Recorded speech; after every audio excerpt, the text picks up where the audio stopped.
Oke, selamat siang semuanya. Assalamualaikum warahmatullahi wabarakatuh. Jadi kami di sini dari kelompok 3 yang beranggotakan ada Nadila, Zania, Firdaus, saya sendiri, ada Aja, Zahra, Sony, Fajri, ada Ruth, Muhammad Faiz, Erninda, Andrian, Muhammad Amin Aziz, dan Artaulus Pulon.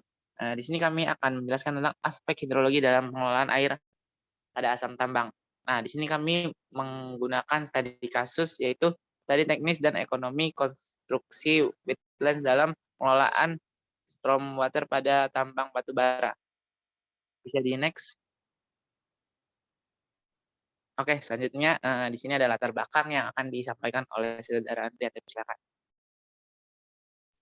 Baik, terima kasih Saudara Berdo. Jadi yang melatar belakangi masalah ini adalah dilihat dari sumber daya air yang merupakan salah satu elemen terpenting dalam operasi pertambangan. Nah, implikasinya jika kurang pengelolaan akan menyebabkan hasil yang kurang baik, baik itu dari aspek lingkungan maupun aspek ekonominya. Kemudian salah satu untuk mencapai low impact development, salah satu caranya itu yaitu dengan menggunakan teknologi wetland. Nah, di mana wetland ini dapat diterapkan untuk mengelola banjir dari pit. Pit itu adalah lubang, berarti dari lubang tambang dengan mengelola air permukaan pada daerah hulu sebelum sampai pada daerah tambang di hilirnya nanti. Oke, terima kasih saudara Andrian. Selanjutnya ada data hidrologi yang dibagi menjadi dua yang akan dijelaskan oleh saudara Faiz. Silakan. Baik, terima kasih kepada moderator. Selanjutnya ada data hidrologi. Jadi data hidrologi yang digunakan pada penelitian dalam jurnal ini itu ada dua, yaitu data curah hujan dan juga data daerah aliran sungai. Untuk data curah hujan sendiri itu jadi dilakukan permodelan sebelum dilakukannya penelitian ini.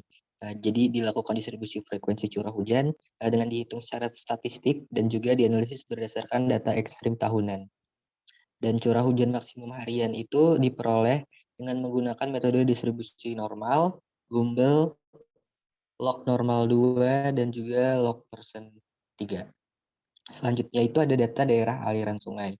Untuk data daerah aliran sungai sendiri itu, untuk DAS sendiri itu tuh memiliki luas sekitar 6.305 km persegi, di mana terdiri dari beberapa sungai paralel yang mengalir dari hulu menuju hilir ke arah timur laut sejauh 195.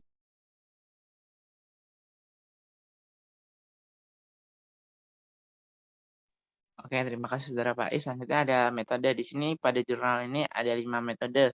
Yang pertama ada metode daerah tangkapan yang akan dijelaskan oleh dari Ara. Silakan. Daerah tangkapan sebagai bagian dari studi dilakukan studi kasus pada daerah aliran sungai atau DAS ABC. Daerah tangkapan DAS tersebut adalah 6.305 km persegi, di mana terdiri dari beberapa sungai paralel yang mengalir dari hulu menuju hilir ke arah timur laut sejauh 195 km. Subdas dari DAS ABC diperoleh melalui dileniasi berdasarkan data topografi daerah DAS tersebut.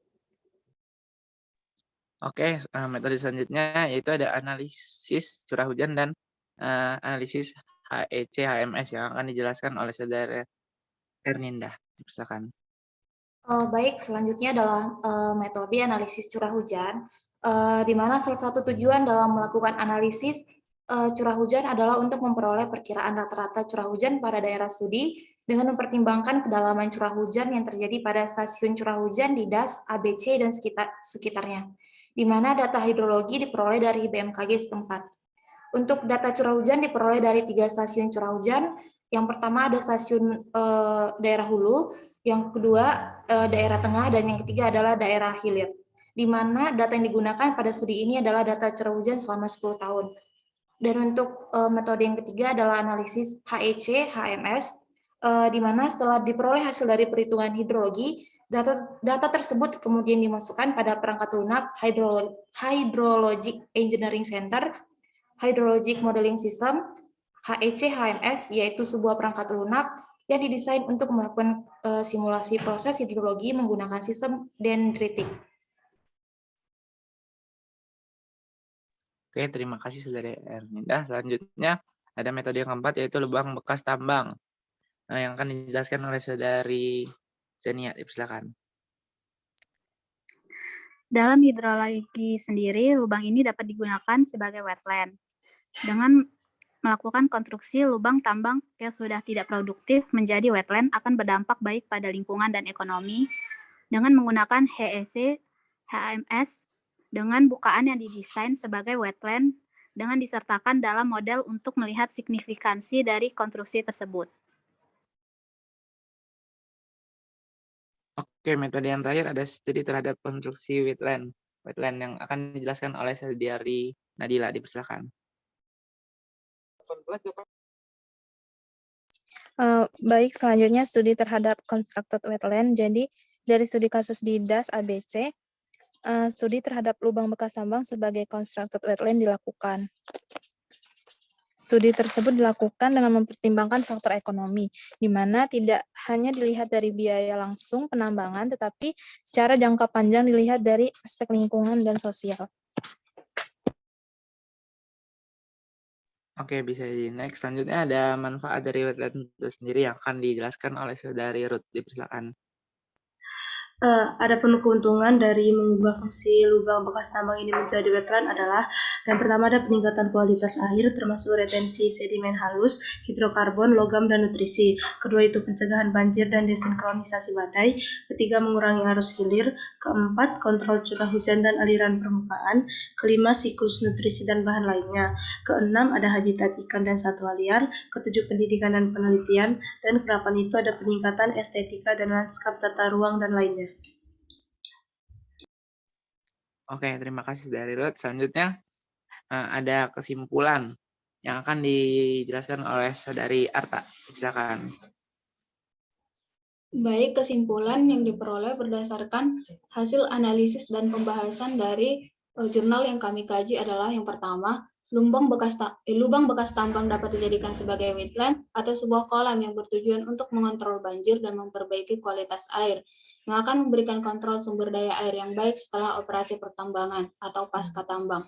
Yang kedua, aspek hidrologi terkait kondisi daerah tangkapan banjir perlu dipertimbangkan dalam perencanaan tambang, terutama kondisi hulu dan hilir di mana operasi penambangan dilakukan. Yang ketiga, dalam usaha membangun pertambangan yang berkelanjutan, lubang bekas tambang dapat dimanfaatkan sebagai lahan konstruksi potensial yang dapat berkontribusi dalam permasalahan ekonomi, lingkungan, dan juga sosial.